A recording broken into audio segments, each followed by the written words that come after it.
तुम्हारे वधू एक दूसरे को वरमाला पहनाएं। मंदिर में अरुण और अनन्या शादी के कपड़ों में खड़े होते हैं। अरुण अनन्या की शादी संपन्न हो जाती है। अरुण, मेरे माँ बाप तो इस दुनिया में नहीं, इसलिए तुम्हारे कहने पर हमने मंदिर में शादी की। पर मुझे ये बिल्कुल अच्छा नहीं लगा कि हमारी शादी में तुम्हारे माँ बाप नहीं आए। अरे उनकी बात छोड़ो, हमारी शादी हो गई है, अब तुम मेरे घर चलो। अरुण अनन्या को अपने गांव के एक मिडिल क्लास घर के दरवाजे पर लाता है, जहां दरवाजे से खींची एक सफेद लाइन घर के दो हिस्से कर रही होती है। अरे रे रे रे रे, वहां क्यों कदम रख रही हो? अपने घर में कदम रखो। अपने घर में? अरे ये पूरा घर तो एक ही है ना? नहीं, वो दूसरों का घर है, हमारा घर यहाँ है, इस तरफ आओ। अरुण अनन्या को घर में अपनी साइड लेकर आता है, जहाँ एक छोटा सा कमरा, एक छोटी सी रसोई होती है। दूसरी तरफ रामलाल का पूरा परिवार बैठा होता है। घर की नई बहू आई है और घर के सदस्य नई बहू से मिलने तक नहीं आ रहे हैं। मैं जा रही हूँ अपने सास ससुर का आशीर्वाद लेने। नहीं अनन्या, तुम भूल से भी उस तरफ मत जाना, वहाँ के लोगों से मेरा कोई वास्ता नहीं है। तुम उस घर की बहू नहीं हो, मेरी बीवी हो। अरुण, मैं इस घर की नई बहू हूँ। इस घर का बंटवारा कब हुआ? तुमने मुझे पहले घर के बंटवारे के बारे में क्यों नहीं बताया? क्या ये बंटवारा तुमने करवाया है? देखो अनन्या, शादी करके आई हो, काफी थकी होगी, आराम करो। इन सब बातों से तुम्हारा कोई लेना देना नहीं है, बस मैंने जो बताया वो ध्यान में रखना। इतना कहकर अरुण अनन्या को लेकर अपने कमरे में चला जाता है, जहां दोनों सो जाते हैं। रात बीतती है और अगली सुबह अनन्या अपनी छोटी सी गैस चूल्हे वाली रसोई में आती है। भले ही मेरी पहली रसोई में घर का बंटवारा हुआ हो, पर मैं अपनी पहली रसोई में पूरे परिवार के लिए खाना बनाऊंगी।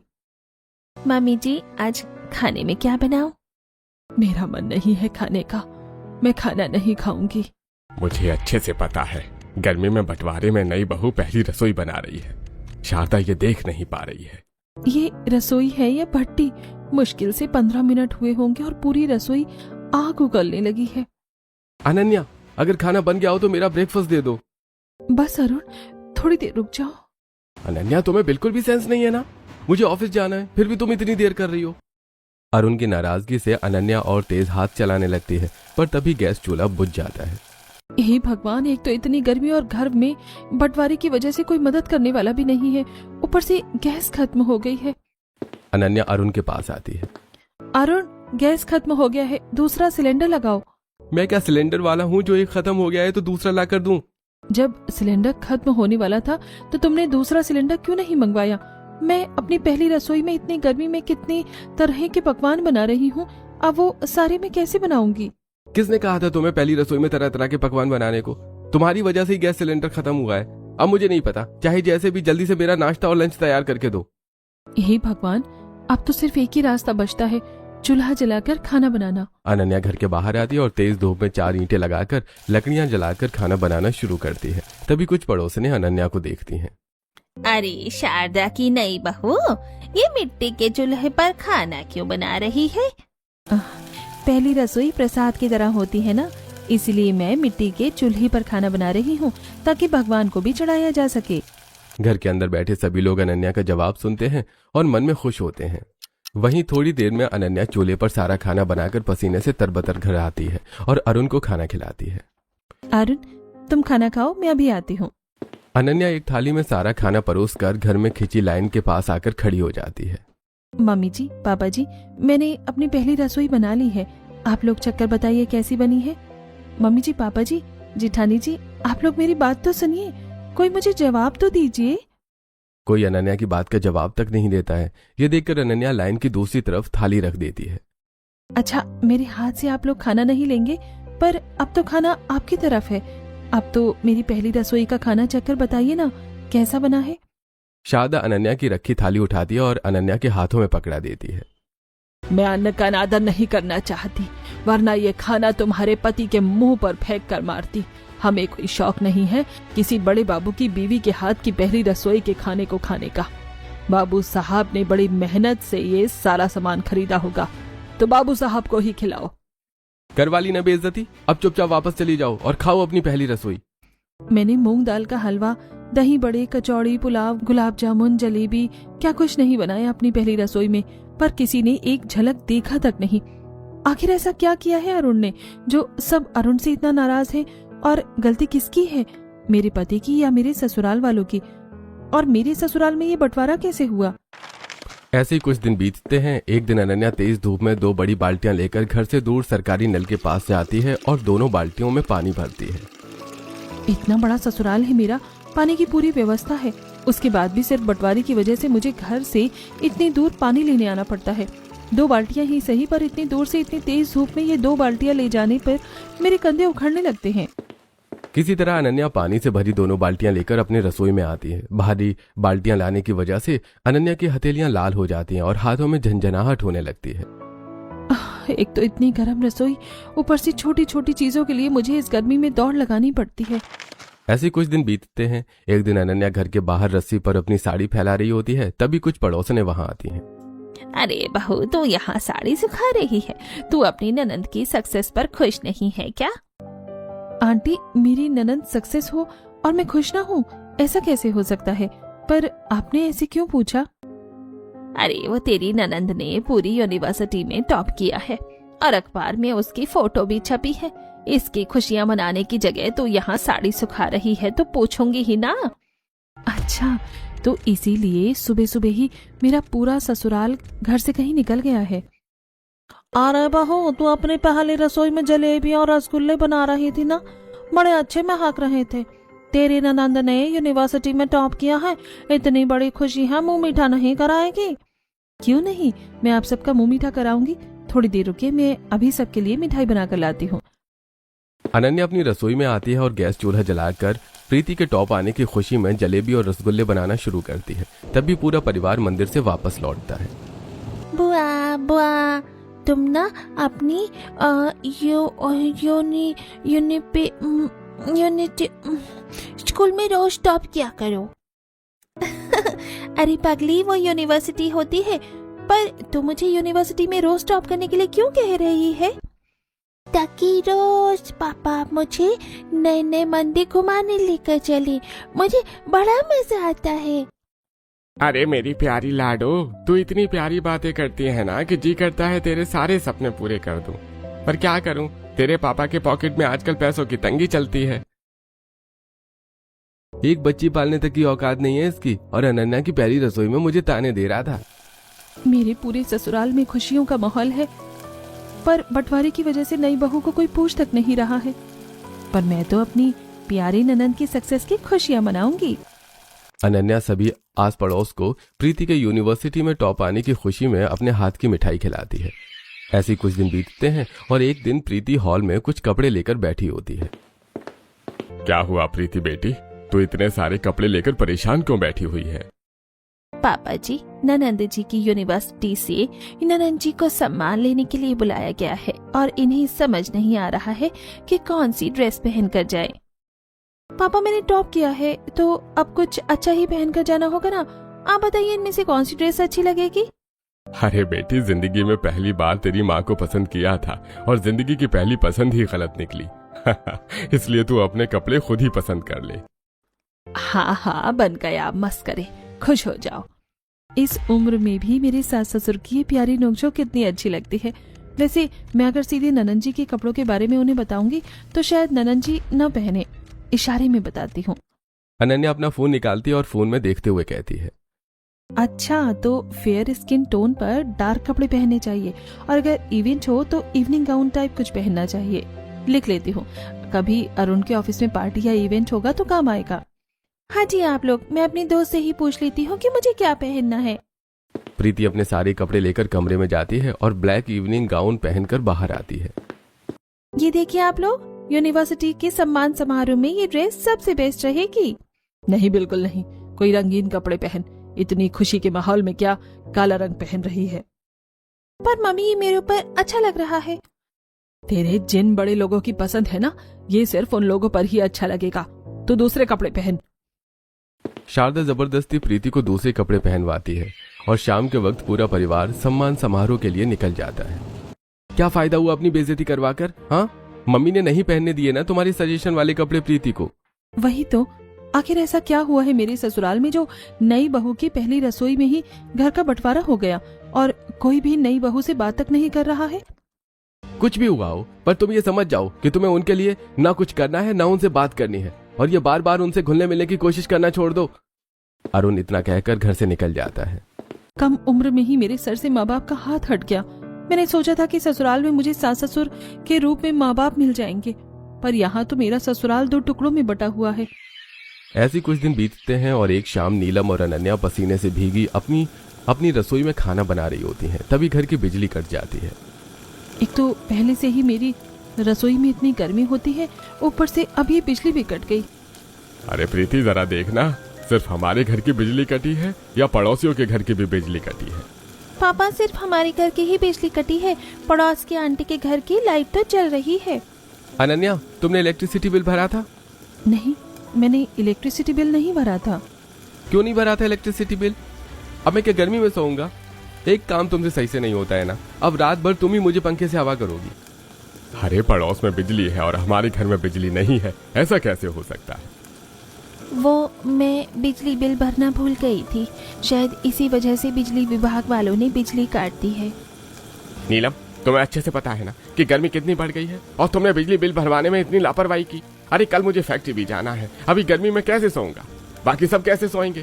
क्या तुम सबको हवा करोगी? क्यों रे नीरज, क्या तू भी कुछ लोगों की तरह अपने संस्कार भूल गया है? अपनी बीवी से इस तरह बात की जाती है? नीलम बहू ने क्या जिम्मेदारी ले रखी है, वही बिल भरेगी बिजली का। तूने क्यों नहीं भर दिया?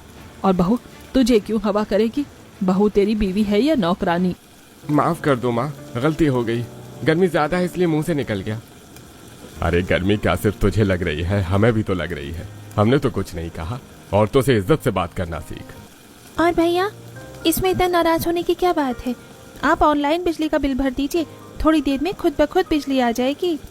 नीरज ऑनलाइन बिजली बिल भरता है और थोड़ी देर में ससुराल वालों की तरफ की बिजली आ जाती है। वहीं अनन्या अंधेरे और गर्मी में ही अपनी रसोई बनाती है और अरुण को सोते हुए हाथ पंखे से हवा कर रही होती है। परिवार के बीच रहना कितना अच्छा होता है। जेठ जी ने जेठानी जी से ऊंची आवाज में बात की तो मम्मी जी, पापा जी, यहाँ तक कि ननन जी ने भी जेठ जी की ही क्लास लगा दी। और यहाँ अरुण मुझसे रात में हवा करवा रहे हैं। ऐसे कुछ दिन बीतते हैं और एक दोपहर पिंकी और मयंक खिलौने से खेल रहे होते हैं। आई आई आई आई, गाड़ी से खेलेगा मेरा छोटू भाई? अच्छा, मैं तुझे गाड़ी चलाना सिखाती हूँ। आई आई। खेलते खेलते पिंकी और मयंक का खिलौना अनन्या की तरफ आ जाता है। आई, उदास मत हो मेरे छोटे भाई, मैं तेरा खिलौना लेकर आती हूँ। कोई बड़ा ना सही, ये छोटी सी बच्ची ही तो कम से कम इस बंटवारे की लाइन को तोड़कर यहाँ आए, फिर धीरे धीरे पूरा परिवार भी आ जाएगा। पिंकी घर के बंटवारे की लाइन को पार करने वाली होती है, तभी नीलम आकर पिंकी को पीछे खींच लेती है। मम्मी, तुमने मुझे पीछे क्यों खींचा? मुझे खिलौना चाहिए, मुझे मेरा खिलौना लेने दो। पिंकी, तुम्हारा खिलौना तुम्हें मिल जाएगा, जाओ तुम यहाँ से। नहीं, मुझे मयंक को गाड़ी से खेलना है, मुझे अभी चाहिए। दिन भर खेलना खेलना, जाओ मयंक की बोतल से दूध पिलाओ उसे और पढ़ने बैठो, वरना एक थप्पड़ मारूंगी। पिंकी रोते हुए मयंक को लेकर अपने कमरे की तरफ चली जाती है। जेठानी जी, मुझे नहीं पता कि घर के 2 बंटवारे कैसे हुए और क्यों हुए, पर घर के 2 बंटवारे होने में बच्चों की तो कोई गलती नहीं रही होगी ना। फिर आप बच्चों को क्यों डांट रही हैं? मुझे भी जानना है कि आखिर क्या हुआ है। नीलम अनन्या की बातों को अनसुना करके चुपचाप पिंकी के खिलौने की तरफ देख रही होती है। ये देखकर अनन्या चुपचाप खिलौना नीलम की तरफ सरका देती है और नीलम खिलौना लेकर चली जाती है। ऐसे कुछ दिन बीतते हैं और एक दिन पसीने से भीगी अनन्या रसोई में बैठी होती है। ये अरुण की भी फरमाइशें खत्म नहीं होती हैं। घर में जो सब्जियां हैं वो नहीं, मशरूम खानी है। अब मशरूम लेने बाजार जाना पड़ेगा। अनन्या तुरंत घर से निकलती है और तेज धूप में सब्जी मंडी चली जाती है, जहां इत्तेफाक से नीलम और कुछ पड़ोसिनें भी सब्जियां खरीदने आई होती हैं। हे भगवान, देवरानी जी यहाँ कैसे आ गई? जेठानी जी, अच्छा हुआ आप मुझे यहाँ मिल गई। यहाँ तो हमें देखने सुनने वाला कोई नहीं है। अब मुझे बताइए आखिरकार। नहीं नहीं, घर हो या बाहर, कहीं पर भी मैं देवरानी जी से बात नहीं कर सकती। अगर ये बात नीरज या किसी और को भी पता चली तो मेरे और देवरानी जी दोनों के लिए मुसीबत हो जाएगी। ये सोचकर नीलम बिना अनन्या को जवाब दिए बाजार से निकल जाती है। ये देखकर पड़ोसिनें आपस में, शांति बहन, लगता है शारदा बहन के घर में या बहुओं में कुछ तकरार चल रही है, आओ पता करते हैं। क्या हुआ नहीं बहू, तेरी जेठानी तुझसे बात नहीं कर रही है क्या? नहीं नहीं, ऐसी कोई बात नहीं है। अरे बहू कोई बात है तो हमें बता, हम तुझे अच्छी सलाह देंगे। अरे नहीं नहीं, कुछ भी नहीं हुआ है, और अगर कुछ होता भी है तो हमारे सास ससुर हैं मामला संभालने के लिए। अच्छा मैं चलती हूँ, जेठानी जी के साथ मिलकर खाना बनाना है। अनन्या मशरूम खरीदकर घर की तरफ निकल जाती है। वहीं पास की एक चाय की टपरी पर बैठा रामलाल ये सब देख रहा होता है। अरे पहली रसोई के दिन भी बहू ने घर की इज्जत रखी थी और आज भी पड़ोसनों के सामने बहू ने घर की इज्जत रख ली। भले मेरा बेटा चाहे जैसा भी हो, पर बहू बहुत अच्छी लेकर आया है। ऐसे कुछ दिन बीतते हैं और एक रात अरुण घर नहीं आया होता है और रात के 2 बजे बाहर बहुत तेज आंधी और तूफान चलने लगता है और तेज बिजली कड़कने की आवाज से कमरे में सो रहे बुजुर्ग रामलाल की सांसें उल्टी चलने लगती हैं। अरे जी क्या हुआ आपको? आप हाफ क्यों रहे हैं? नीरज, बहू देखो तुम्हारे पिताजी को क्या हुआ है। नीरज, नीलम और प्रीति शारदा और रामलाल के कमरे में आते हैं। वही आवाज सुनकर अनन्या भी हॉल में आकर खड़ी हो जाती है। ये अरुण के दोस्तों के साथ घूमने फिरने की आदत बहुत बढ़ गई है। अब तक तो वो घर नहीं आया और न जाने पापा जी को क्या हो गया है। माँ, मुझे लगता है पापा को तुरंत अस्पताल लेकर जाना होगा। सभी रामलाल को सहारा देकर हॉल में लेकर आते हैं और पिंकी मयंक को पकड़े रो रही होती है। ननद जी कोई एम्बुलेंस या कैब मिली क्या? नहीं भाभी, बाहर इतनी तेज आंधी तूफान चल रही है कि मोबाइल में नेटवर्क ही नहीं है। अरे आप लोगों ने पापा जी को खड़ा क्यों कर रखा है? उन्हें जल्दी सोफे पर लिटाइए। घबराहट में सभी घर के बंटवारे को भूल जाते हैं और अनन्या घर को बांटने वाली लाइन पार करके रामलाल के पास आती है और रामलाल को सोफे पर लिटाकर अपनी हथेलियों से रामलाल के सीने को पंप करने लगती है। ये क्या कर रही हो तुम? छोड़ो मेरे पापा को। पापा की सांस फूल रही है और तुम उनके सीने को दबा रही हो। भैया, भाभी जो कर रही हैं उन्हें करने दीजिए।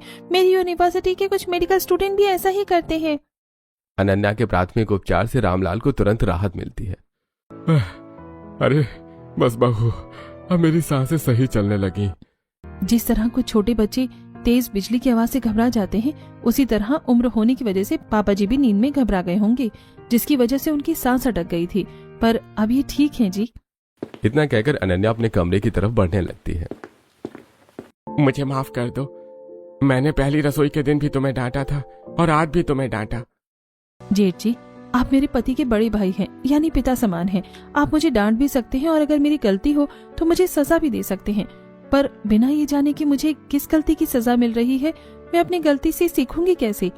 मुझे पता ही नहीं है कि मेरे ससुराल में ये बंटवारा क्यों और कैसे हुआ है। ये बात अपने पति से ही पूछना। इतना कहकर नीरज रामलाल को सहारा देकर कमरे की तरफ लेकर चला जाता है और बाकी सभी भी अपने अपने कमरे में चले जाते हैं। पर नीलम वापस आती है और पीछे से, देवरानी जी ये सब देवर जी की वजह से हुआ है। वो हुआ यूं है कि देर रात अरुण अपने दोस्तों के साथ क्लब में पार्टी कर रहा होता है। तभी अरुण को शारदा का फोन आता है। इतनी रात को मम्मी फोन कर रही है, इसका मतलब फिर पैसे मांगेंगे। मैं पैसे क्या कमाने लगा हूँ, इन लोगों ने तो मुझे एटीएम बना दिया है। इस बार 1 रुपया नहीं दूंगा। इतना कहकर अरुण फोन उठाता है। क्या हुआ माँ, इतनी रात को फोन करके मेरी नींद क्यों खराब कर रही हो? माफ कर देना बेटा, रात को तेरी नींद खराब करनी पड़ी। वो क्या है ना, प्रीति के यूनिवर्सिटी में 5,000 रुपए भरने हैं। तू रुपए भेज दे तो प्रीति ऑनलाइन अपनी यूनिवर्सिटी में पैसे भर देगी। माँ, मैंने यहाँ कोई पैसों का पेड़ नहीं लगाया है जो तोड़ा और तुम्हें दे दिया। महीने भर पहले तो मैंने तुम्हें पैसे भेजे थे, अब मैं पैसे नहीं भेज सकता। शारदा फोन रख दो। मैंने तो सोचा था बेटा बड़ा हो गया है, इसलिए बहन की जिम्मेदारी दी जा सकती है। इसका मतलब ये नहीं कि मैं अपनी बेटी को खुद पढ़ा नहीं सकता। ऐसी सुबह होती है और रामलाल अपने बैंक के कागजात समेट रहा होता है। क्या हुआ पापा, आज बहुत दिनों बाद आप अपनी बैंक के कागजात देख रहे हैं, कुछ दिक्कत है क्या? तुम भाइयों को क्या लगता है तुम्हारी बदौलत मेरी बेटी पढ़ेगी? मैं खुद अपनी बेटी को पढ़ा लूंगा। जा रहा हूं बैंक अपनी एफडी तोड़वाने। अरे पापा, आप अब मुझे इतना निकम्मा समझने लगे कि अपनी एफडी तोड़वाने जा रहे हैं।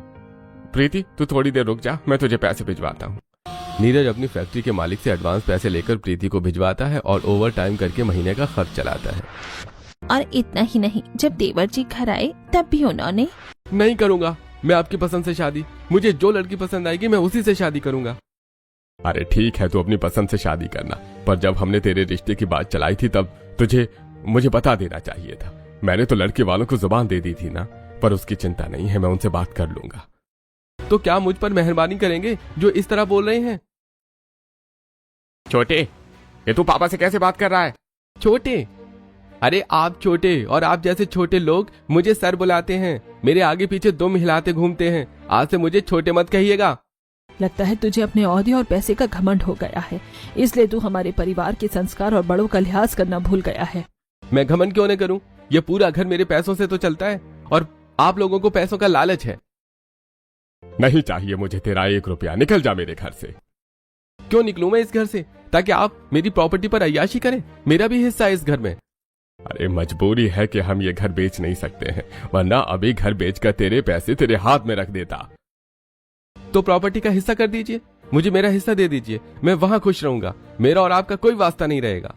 इतना कहकर अरुण घर के बंटवारे के लिए सादा रंग और ब्रश लेकर आता है। ठीक है शारदा, अगर साहबजादे घर का बंटवारा ही चाहते हैं तो कर दो घर का बंटवारा। इस छोटे से मिडिल क्लास घर में सबके 1 कमरे हैं, इसका भी 1 कमरा, किचन और बिजली अलग कर दो। फिर एक हंसते खेलते परिवार के 2 टुकड़े हो गए। मुझे यकीन नहीं हो रहा है कि अरुण ने इतनी बदतमीजी से पापा जी और जेठ जी से बात की और घर का बंटवारा तक करवा दिया। पर अब मैं कोशिश करूंगी कि अरुण को इसकी गलती का एहसास हो और अरुण खुद ये बंटवारे की लाइन मिटाए। तब तक दीदी, अरुण को पता नहीं चलना चाहिए कि मुझे ये सब कुछ पता चल गया है। ऐसी रात बीतती है और अगले दिन सुबह 6 बजे अरुण अपने दोस्तों के साथ पार्टी करके घर लौटता है। अरुण, ये तुम्हारी पार्टी करने की आदत बहुत ज्यादा बढ़ गई है, इसे कंट्रोल करो। अरे मेरे पास पैसे हैं, मेरी मर्जी, मैं पार्टी करूं या कुछ भी करूं, तुम कौन होती हो मुझे रोकने टोकने वाली? इतना कहकर अरुण अपने कमरे में जाकर सो जाता है। ऐसे कुछ दिन बीतते हैं और एक दिन घर में वाईफाई वाला आता है। कौन हो भैया तुम? अरे भैया मैं वाईफाई वाला हूँ, वाईफाई बिल लेने आया हूँ। कितने पैसे हुए तुम्हारे? 3000 रुपए। बेवकूफ, सिर्फ इस तरह के पैसे बताओ, घर भर के नहीं। ये हमारे ही पैसे बता रहे हैं, पूरे घर में तुम ही लैपटॉप इस्तेमाल करते हो और सिर्फ तुम्हारे पास ही वाईफाई का पासवर्ड है। अच्छा ठीक है, पकड़ो पैसे। मुकेश अपने पैसे लेकर घर से बाहर निकलता है और अनन्या भी मुकेश के पीछे निकलती और मुकेश से 1800 रुपए ले लेती है। थैंक्स भैया, आपने बड़ी मदद की। ऐसे कुछ दिन बीतते हैं और एक दोपहर अनन्या अपने ससुराल वालों के साथ मयंक को खिला रही होती है। आई आई। अरे ये सिर्फ आई आई क्यों कहता है? इसे कहिए ना चाची बोले। नहीं भाभी, ये पहले बुआ बोलेगा। नहीं नहीं, मेरा पोता पहले दादी बोलेगा। अरे अब साइड हटो, ये रामलाल का पोता है, सबसे पहले दादू बोलेगा। बोल बेटा, दादू। दद्दू। अरे सुना दादू बोला, मेरे पोते ने मुझे बुलाया। अरे जल्दी मीठा बनाओ, आज तो मुंह मीठा करेंगे हम सब। मैं आप लोगों के लिए कुछ मीठा बनाती हूँ। अनन्या अपनी रसोई में आती है, तभी अरुण घर में आ जाता है और सभी को हंसते मुस्कुराते देखता है। देखो दोपहर में कैसे शोर मचा रहे हैं, बिल्कुल सिविक सेंस नहीं है इनके अंदर। थैंक यू मयंक बेटा, तेरी वजह से आज मैं बच गई, वरना अगर अरुण मुझे उस तरफ देख लेता तो गड़बड़ हो जाती। ऐसे कुछ दिन बीतते हैं और एक दिन अनन्या अरुण के पास आती है। अरुण, घर का राशन खत्म हो गया है, सामान लाना है, पैसे दे दो और गैस सिलेंडर भी मंगवा दो और बिजली का बिल भी भर देना। अरे जब देखो तुम पैसे ही मांगती रहती हो, 2 लोगों में इतना खर्च होता है? जितने भी पैसे लगते हैं सबका हिसाब देती हूँ ना तुम्हें। अब जल्दी से पैसे दो, मुझे घर का सामान लेकर आना है। अरुण से पैसे लेकर अनन्या घर से निकलती है और पड़ोस की दुकान में आती है। भैया, मैंने आपको ऑनलाइन राशन की लिस्ट भेज दी है, सारा सामान पैक करके मेरे घर भिजवा दीजिएगा और जरा जोड़कर बता दीजिए कितने रुपए हुए। अरे ठीक है बहन जी, सारा सामान आपके घर पहुंच जाएगा और आपके सिर्फ 2000 रुपए हुए। हाँ भैया, ये लीजिए 2000 रुपए। अरुण को तो मैंने राशन के 5000 रुपए जोड़कर बताए हैं, 3000 रुपए बैंक में जमा कर देती हूँ। अनन्या बैंक जाकर 3000 रुपए जमा कर देती है। वहीं अरुण बिजली का बिल भरता है और गैस सिलेंडर भी मंगवाता है। ऐसे कुछ दिन बीतते हैं और एक दिन अनन्या घर के बाहर गैस सिलेंडर वाले के पास आती है। भैया, आपके पास खाली गैस सिलेंडर है क्या? हाँ है। भैया बस 5 मिनट के लिए खाली गैस सिलेंडर दे दीजिए, मैं अभी आपको वापस दे दूंगी। विक्रम खाली गैस सिलेंडर अनन्या को दे देता है। अनन्या खाली सिलेंडर अपनी रसोई में लगाकर भरा हुआ गैस सिलेंडर पर्दे के पीछे छुपा देती है और अनन्या अरुण को बुलाती है। अब क्या हो गया, मुझे किचन में क्यों बुलाया है? अरुण, जल्दी गैस सिलेंडर मंगाओ, गैस सिलेंडर खत्म हो गया है। 15 दिन में गैस सिलेंडर खत्म हो गया? ऐसा कैसे हो सकता है? वो गैस बड़ी टेस्टी होती है ना, तो मैं रोज रोज थोड़ी थोड़ी पी जाती हूँ। अरे साफ साफ बताओ अनन्या, मजाक मत करो। महीने में 2 गैस सिलेंडर लग रहे हैं तुम्हें। तो तुम्हारी वजह से ही लगते हैं, तुम्हें रोज रोज अलग अलग तरह का खाना चाहिए होता है, ऊपर से तुम देर से आते हो जिसकी वजह से मुझे सारा खाना दोबारा गर्म करना पड़ता है, इसलिए डबल गैस लग रही है। हाँ बस ठीक है, जब देखो मेरी गलती निकालती रहती हो। अनन्या अरुण से गैस सिलेंडर के पैसे लेकर खाली गैस सिलेंडर विक्रम को वापस कर देती है। ऐसे कुछ दिन बीतते हैं और एक दिन अरुण अपने महीने का हिसाब लगा रहा होता है। पिछले 2 महीनों में इतना खर्च हो गया जितना मैंने 5 महीनों में नहीं किया। इतने पैसे तो मैं घर में भी नहीं दिया करता था जितना अभी खर्चा हो रहा है। पर मैं अपने खर्च क्यों कम करूं? मेरे पास पैसे हैं, मैं अपने ऊपर खर्च करूंगा और अब और ज्यादा खर्च करूंगा। ये सारी बातें कमरे में दरवाजे के पीछे छुपी अनन्या सुन रही होती है। अरुण, मैं तुम्हें समझाना चाहती हूँ और तुम समझने की जगह गलत रास्ते पर जा रहे हो। तुम्हें सच में अपने पैसों का घमंड हो गया है। हे भगवान, अरुण को सद्बुद्धि दे जिससे उसका घमंड टूटे। अरुण के ज्यादा पैसे बचाने के लिए अनन्या अरुण से हर महीने और ज्यादा पैसे लेने लगती है। वहीं अरुण अपनी गंदी आदतों को कम करने की जगह और बढ़ा देता है। ऐसे कुछ दिन बीतते हैं और एक रात अरुण क्लब में अपने आवारा दोस्तों के साथ पार्टी कर रहा होता है। अरे आज मुझे क्लब की प्रीमियम सर्विस चाहिए, जिसकी जितनी भी पेमेंट होगी मैं करने को तैयार हूँ। आज मैं खूब एंजॉय करूंगा और आज सबके पैसे मैं दूंगा। अरुण अपने कमाए पैसे क्लब में खुलकर खर्च करता है और उसके आवारा दोस्त उसका पूरा फायदा उठाते हैं। ऐसे ही आए दिन अरुण देर रात घर लौटता है और सुबह देर तक सोता रहता है। उठो अरुण, तुम पिछले 5 दिनों से ऑफिस लेट जा रहे हो। अगर आज भी ऑफिस लेट गए तो 1 हफ्ते का रिकॉर्ड बना लोगे। अरे जाओ यहाँ से, मुझे सोने दो, मैं नहीं जा रहा ऑफिस।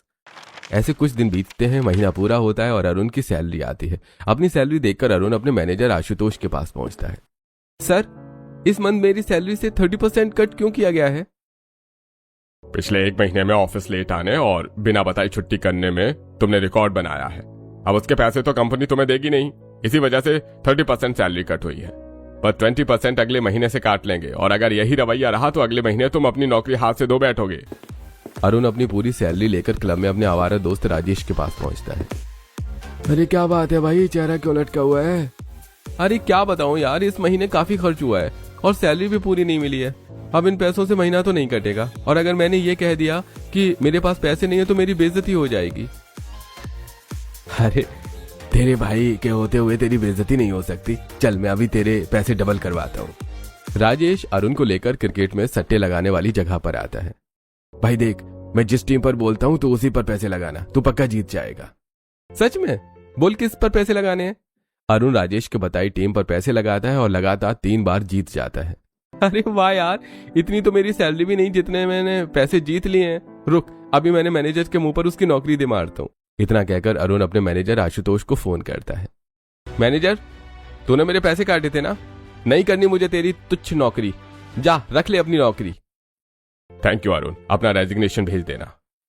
अरुण फोन रख देता है और राजेश सट्टे लगवा रहे दिग्विजय को आंख मारता है। इस बार तू दूसरी टीम पर सट्टा लगा। अरुण अपने सारे पैसे सट्टे पर लगा देता है और एक झटके में कंगाल हो जाता है। हे लाला, हारे हुए पैसे दो। राजेश, मैं तो सारे पैसे हार गया, इनके पैसे तू दे दे यार। मैं क्यों दूं? तू जीता तो पैसे तेरे थे, हारा तो तू हारा। अरे मेरे पास तो पैसे नहीं है। तो घर जा और बीवी के गहने, टीवी जो भी हो बेचकर मेरे पैसे लेकर आ, वरना तेरे हाथ पैर तोड़कर नाले में फेंक दूंगा। अरुण पसीने से तरबतर कांपता हुआ घर में आता है। सभी हॉल में खड़े होते हैं। अरुण, तुम इतना कांप क्यों रहे हो? मैंने अपनी नौकरी छोड़ दी और सट्टे में सारे पैसे हार गया। सट्टेबाजों ने मुझे धमकी दी है कि अगर मैंने पैसे नहीं दिए तो मुझे कटवा कर नाले में फेंक देंगे। किसकी इतनी हिम्मत जो मेरे छोटे भाई को हाथ लगाएगा? मैं उसके टुकड़े टुकड़े कर दूंगा। भैया मुझे बचा लो, वो बहुत खतरनाक आदमी है, मुझे उसके पैसे देने ही पड़ेंगे। तभी अपने गुंडों के साथ दिग्विजय घर में घुस आता है। इस घर में जो भी कीमती सामान दिखे सब उठा लो और इसकी बीवी का मंगलसूत्र भी छीन लो। अगर किसी ने मेरे भाई की बीवी की तरफ एक कदम भी बढ़ाया तो उसकी टांगे तोड़कर हाथ में पकड़ा दूंगा। तो अपने भाई को बोल मेरे पैसे दे, और नहीं दे सकता तो बोल दे कि नामर्द और चूड़ियां पहनकर बाजार में घूमे। अरे ओ 2 कौड़ी के जुआरी, यहीं रोक, तेरे पैसे मैं देता हूँ। रामलाल तुरंत घर से निकलते हैं और अपनी एफडी तोड़वाकर पैसे लाकर शारदा के कुछ गहनों के साथ दिग्विजय को दे देता है। हाँ, धन्यवाद, बिना खून खराबे के तुमने मेरे पैसे दे दिए। ठीक है, चलता हूँ।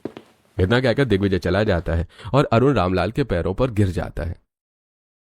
पापा मम्मी, मुझे माफ कर दीजिए, मैं पैसों के घमंड में ये भूल गया था कि आप लोगों ने मेरे लिए क्या कुछ नहीं किया है। तेरी इतनी हिम्मत, तू हमारी तरफ आया। चल जा अपनी तरफ और ये कर्ज सूद समेत चुका देना। नहीं माँ, आप लोगों के इतने कर्ज और एहसान है मुझ पर कि मैं 7 जन्मों में भी चुका नहीं सकता। मुझे दोबारा अपना बेटा और भाई मान लीजिए, मुझे प्लीज माफ कर दीजिए। मम्मी पापा जी, अगर सुबह का भूला शाम को लौट आए तो उसे भूला नहीं कहती। प्लीज अरुण को माफ कर दीजिए। बेटा, जब बेटे बड़े हो जाते हैं तो बाप के पाँव नहीं छूते, गले मिलते हैं। खड़ा हो और अपने बाप के गले मिल और वादा कर के अपने परिवार की जिम्मेदारी संभालेगा, ताकि इस तरह के तुच्छ लोग घर में आकर घर की बेइज्जती करके इज्जत को तार तार न कर सके। अरुण अपने आंसू पोंछते हुए खड़ा होता है और रामलाल और नीरज से गले मिलता है। मम्मी, अब क्या मैं लाइन के उस पार जा सकती हूँ? कौन सी लाइन बेटा? इस घर में अब कोई भी लाइन नहीं है। इतना कहकर अरुण घर का बंटवारा करने वाली लाइन को मिटा देता है। अगले दिन अनन्या अपने पूरे परिवार के लिए अपनी पहली रसोई की रस्म करती है और पूरा परिवार मिलकर खुशहाल जीवन बिताने लगता है।